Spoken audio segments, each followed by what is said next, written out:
রুটি খাবো না, অন্য কিছু বানিয়ে দাও না। রুটি খাবি না আবার অন্য কিছু কি বানিয়ে দেবো? দেখ না, রুটিটাকে আমি কি সুন্দর করে বানিয়ে দিচ্ছি, খেতে কি ভালো লাগবে।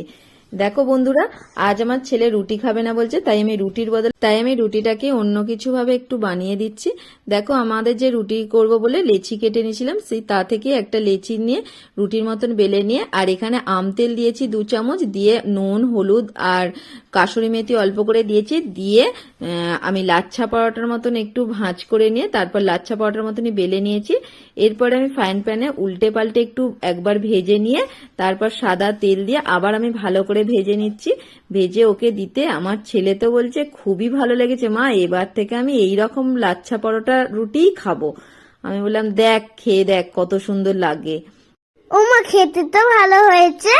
দেখ দেখ, তুই রুটি খাবি না বলছিলিস, দেখ খেয়ে দেখ।